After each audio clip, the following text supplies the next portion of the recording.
Welcome to Moral Side of the News, our weekly discussion of today's top stories from a moral, ethical, and religious perspective. I'm Sean Kalin with the WHAS Crusade for Children, and I'm joined today, as always, by a distinguished panel of local religious leaders. Reverend Daniel Corey Schull, Burnett Avenue Baptist Church. Father Joe Graffis, Archdiocese of Louisville. Reverend Dr. Kylan Gray, Creative Spirits Behavioral Health. Rabbi Emerita Gelia R. Rooks, The Temple, and Richard Euler, retired U.S. Army chaplain. We begin this week with the latest on Operation Epic Fury in the Middle East.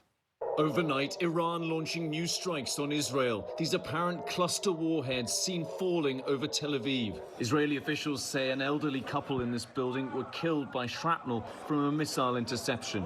In Iraq, flames also rising after the U.S. embassy compound in Baghdad again came under attack. Hours after an earlier wave of drones, air defense here seen shooting one down.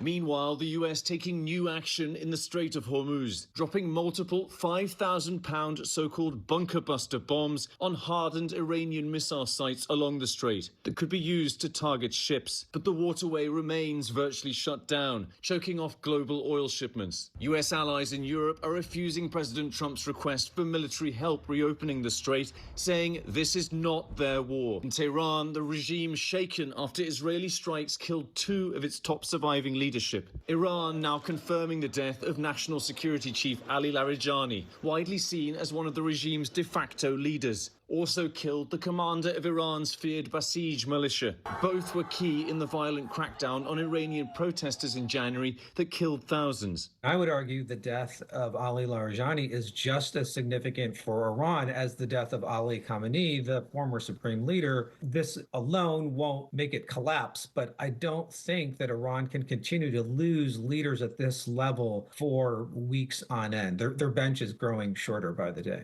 Israel now also launching drone attacks on dozens of security checkpoints in Tehran, seeking to further weaken the regime inside the country. So panel, as we head into week 4, different panel. This has been the topic for the last several weeks, and it's a topic that has the whole world talking. So turn it over to you all for your thoughts.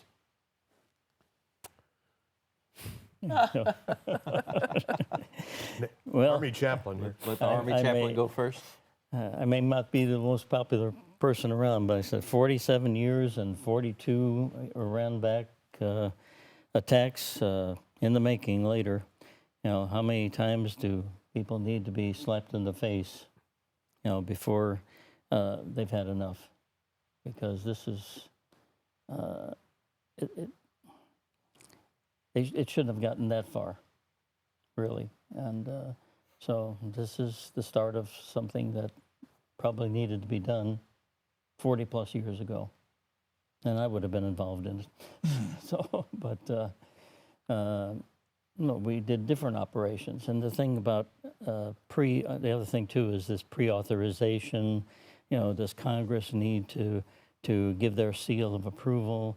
And operations like any other operation, and these are what they are, and I made a list of them so I could remember them, of what they are. But, you know, you can go back to Just Cause, Desert Shield, Desert Storm, Iraqi Freedom, Enduring Freedom, and then, of course, the more recent ones, Midnight Hammer and now Epic Fury. Those are operations, you know, but yet the media is going to call it a war. Well, because of armed conflict, certainly. You would probably think that, but it's not a war. It's an operation. And there are many operations within the framework of a conflict. And those conflicts can be like the Vietnam conflict, the Korean conflict. They're not wars. They were not declared war. Police action. Police actions. We can go back and see the various presidents that have done their thing. It even goes back to Lincoln when he did some things by executive order that while Congress was on recess, and you know, managed to do what he intended to do. So the only thing Congress does, there's 3 things they do. They declare war, they have the purse strings, and they make what they call make armies. they determine who's supposed to be in the Army. If you go back to 1983, I was just getting back on active duty in the chaplain corps, and along comes the court battle of why do chaplains need to be in the military and be paid by the government? That's a separation of church and state issue. And of course, we did wind up winning the case, and I managed to get a career out of it, but I was really wondering if I was going to last more than a year because of that. So. Well, we can use lots of different names for a lot of different things, and it's war in some sense. And I think as the panel last week talked a lot about, I know Father Tony Smith was here, about point by point of what in the Catholic tradition is the just war theory, even as it's been revised in the last 5 or 10 years. And what we've done right now, I mean, there's no question the Iranian government has been brutal and everything about it, and certainly to their people in recent things, but did we go into this war knowing what the heck we were going to get into and how we're going to get out of it? It doesn't appear that way, and so it's just kind of spreading and spreading and spreading, and once you open that Pandora's box in the Middle East, God knows what's going to happen. And I mean, I think, Hezbollah and Israel and all these kind of things, it's disastrous. And the amount of money that's being spent on all of this, billions and billions of dollars, when we got people that are starving to death and all that kind of stuff. I don't know how you can justify the enemy. I'm not justify going against the enemy, but how do you do that in where we are right now? And is this the best time? And all that kind of question. I've got lots of questions about that from a moral standpoint. Yeah, I from a moral standpoint, I don't think that there's any question that whatever happened to the word diplomacy? It's just Trump. Okay, no one's ever shut me up faster, Corey. It doesn't work. It can work. It has worked. Not with Iran. No, well. Well, I think it's the debate that we continue to have and we will continue to have based on where people sit in regards to this. I think that for those, first of all, I think it would be, it's appropriate that we give our care and concern for the families of those who have family members who are serving around the world. Yep. Those are persons who are in harm's way right now for however they have been ordered to go there, and they're going to do their job as the oath that they have taken to serve. And they will do what the commander-in-chief orders them to do. We pray for them and pray for their safety. And those families who are nervously watching the news and hoping that they don't get the phone call that a few of our service persons have already received. And so it's important that we remember them. The concern that I have is the concern that I think millions of people in this country share, is that this is happening, and I think that the legitimacy of this is not the question for me. The issue is that we have an administration that has been based on lies and that has been deceptive from its inception. And the expectation of this administration is for us all to trust what they're telling us when there are pages of lies that have been disseminated from the administration about what its motives are across the board. And so now with this action that based on where you are politically or where you are with your attitude toward Iran and its history of the way that it has operated in the world, that notwithstanding, what makes it very difficult for the body politic is when there has been and continues to be deceptive communication about policies, about other actions or other operations. We don't know if we're being told the truth. about the why. We are given the information, and we're expected to take the government's word for it when there is a litany of other examples of deception and misinformation and disinformation that comes from our own government. And so, there's an unease that I hear when I watch these stories. The unease that I feel is the unease that I have been in conversations with people since this war started, now 5 weeks in, that we just don't know why we're there. We know what we're being told, but we don't trust the people who are leading it. And certainly our own soldiers, as you've said so well, but I also think of all the innocent people in all these different countries. Yes. Whether it's in Israel or Syria, Lebanon, a lot of innocent and people in Iran. are being, a lot of innocent people are being killed, and that's these days that seems not to be a question, but that's very serious. It is, and they say it's like collateral damage, taking Yeah, it innocent is. lives. It's very clear that we are experiencing an international moral malaise where there is the privileging of this sort of militarism that has no merit, has no point. Over the past, 3 months, we've been in how many conflicts? Yes. There was Venezuela, you had your, of course, we were locked arm in arm with Israel against Palestine and all of the havoc that we wreaked over in that part of the world. And now we have this matter with Iran. And it Cuba, is deeply, and hanging Cuba. on the, Mr. Trump said he's going to do something. He's going to decide what he's going to do with Cuba very when he soon. gets bored with Iran. Well, I sure do hope he gets a hold of those cigars and makes those more widely available. American-styled militarism is a bane to the globe. And one of the impacts is the lack of health care that people are experiencing in the U.S., the underfunding of public education throughout the U.S. We have a houselessness epidemic, no matter what state you're living in. I mean, and Food.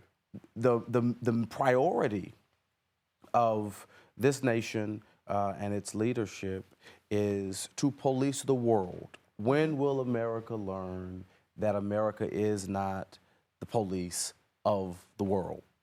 We must disabuse ourselves from this idea that every country that's experiencing an autocratic leadership or even some type of oppressive or abusive leadership demands that we step in, incur that cost, especially when it's of no benefit to us and no help to the global community. We've got to disabuse ourselves that we have been divinely deputized as the police of the globe. Corey, I agree with you 100%. I just want to add the cost, the billions of dollars of war, but also, I don't know how many of you read this article about the war, the Department of War in America, and their budget for just the month of January, I don't remember the numbers, but they had like $3 million in lobster and $1.5 million in crab. Well, you need good lobster to fight wars. Well, but here on the home front, right.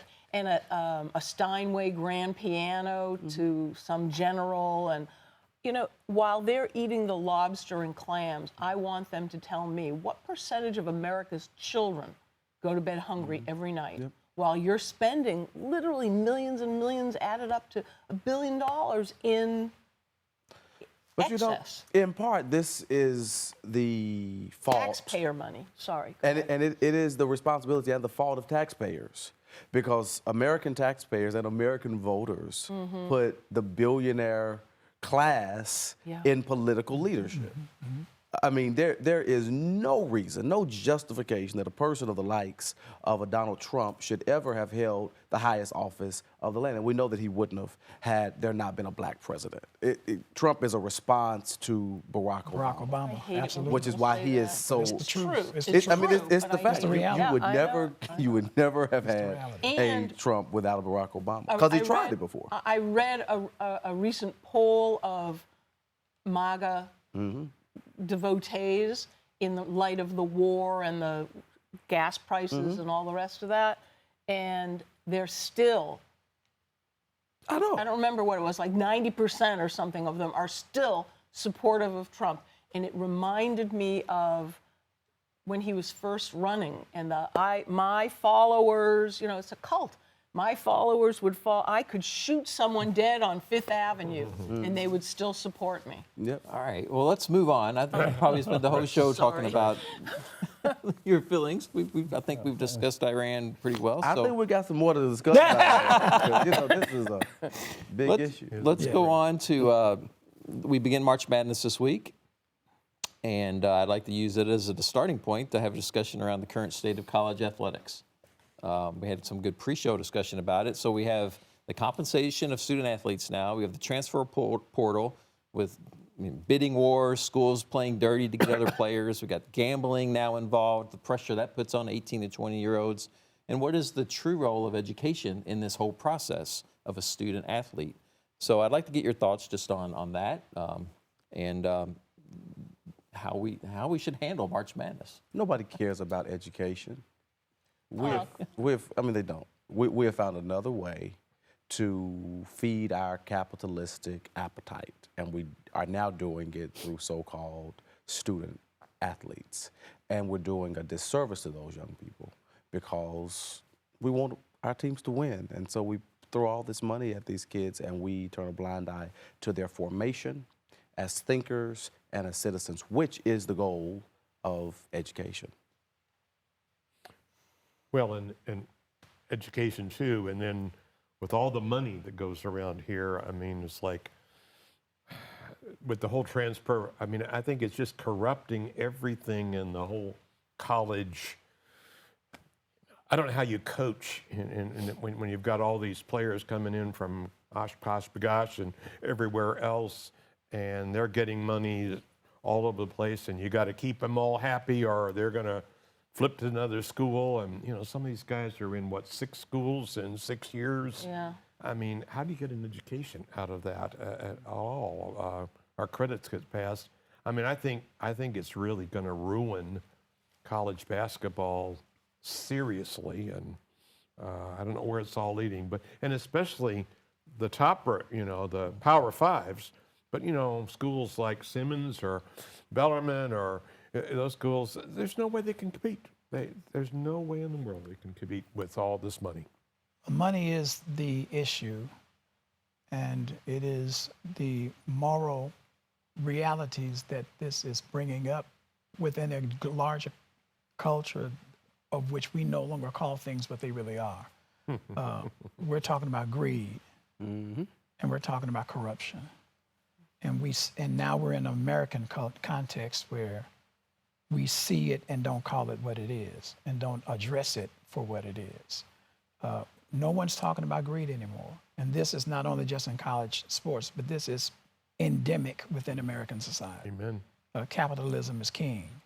And so, and people support it with all types of arguments to support why the way that we do economics in this country is a value, that capitalism is now promoted as a value, as a moral value. And we get what we're getting right now. It's money, it's more money, and you can't get enough money. You got the billionaire class that's having all kinds of tax breaks for those who can afford it. It's impacting everybody. So now with the sports conversation, with the NILs, the betting that's happening with sports, no controls, no boundaries. Betting is just off the Richter. All of that together is feeding a sense of both greed and avarice, because no one's talking about the obvious about betting. and about the gambling epidemic that's increasing among our population. That's not talked about. Just like other types of compulsive behaviors are not talked about. Domestic violence is not talked about. Chemical dependency is not talked about. And it's one in every few numbers of Americans who are impacted by this. But what's promoted is the promise, the false promise of participating in these things, and the value that's being promoted is that you go after as much money as you can get to have a value-filled life. And it's a red herring, it's empty. And my fear, and we're already seeing evidences of that, is that it is not only messing up college athletes, but it is a system, a reality that is completely unsustainable for colleges and universities to continue to do this continued increase of NILs and betting and all of the money that's going into sports. Well, only if they want to be institutes of higher education. Well, if they want to be sports, Well, they do. They want to be. They want to be sports. Right. They want to be little MBAs. Yeah. I grew up in Boston, and every year it was how the Yankees could outbuy players than the Red Sox, even from the Red Sox. I mean, but in past years, I think the Football League has done a better job of trying to prevent the gambling from getting completely out of control. But the college students, I mean, I don't even think they have a players' union or there's a lot of answers already out there. They don't have to necessarily reinvent the wheel. They could, learn from what professional sports with prop betting and I mean, it's just. It's gonna be a good idea. We should start us a consulting firm. There we go. Yeah, there you go. College athletes. But we're gonna unionize. Then you'll be a billionaire. Huh? Then you'll be Yes. And I'll make that's all that a matters. contribution to your parish. Very good. I'll write that down. They are, to me, they're students, plain and simple. Yeah. The student athlete moniker is bogus, frankly. Is it the athlete part that's bogus or the student part that's bogus? Well, I'm suggesting that they should be students who just happen to play sports, and the NCAA has just gotten out of hand with what they're doing and what they've done over the years. I mean, the school I went to, if they played sports, they bought their own uniforms, they planned their own schedules, and the whole 9 yards. And they played within the province. Well, let's talk about the other aspect of American reality that feeds into this that we don't talk about enough, and it has its tentacles in every aspect of our life, and that's poverty. Oh. What undergirds this growth of NIL reality? It's what? Poverty. Poverty. Poverty. I'm sorry. Yes. Poverty. You're talking about the players growing up on the school grounds. And, Right. The players, that I can't really blame a young basketball player who sees their way out of poverty. Right. Sees this, if they've had significant skill, to see this as their way out. And the institution, the NCAA, understands that and sets up a system to where they dangle this this rabbit's foot before these individuals. But you can count the number of people who have done well in college sports, ends up going into the NBA and get their whole family out of where they are. And so that is not a solution. It has been for them, but the nation, we don't deal with very few. We don't deal with poverty in this country. Aren't there only 400 basketball NBA players? Yeah. At most. Yeah. So I was thinking about a kid who, I think a lot of it boils down to gambling addiction. And you know how the lottery, a certain percentage of it goes to, I know at least in Kentucky, goes to Kentucky education. Maybe that's what they can do to make a difference in college betting and all the gambling that goes on with the college things, that a certain percentage of it, I mean, at least that would be an easy start to what we're doing is that a certain percentage of it has to go to low-income housing and feeding the hungry and Nobody cares, Rabbi. care. Nobody, because look at what we do here in Louisville.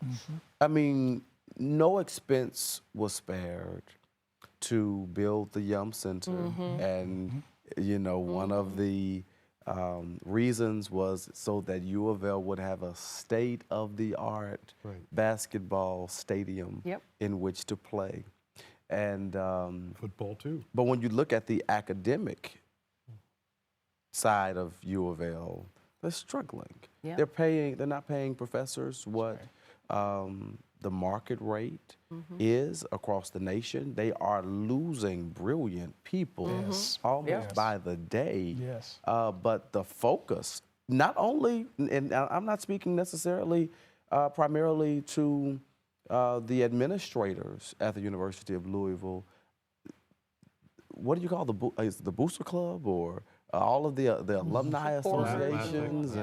I mean, they raise tons of money for athletics, not for academics. And I think, that we're creating a darker future for ourselves by our, Americans, we're entertaining ourselves to death.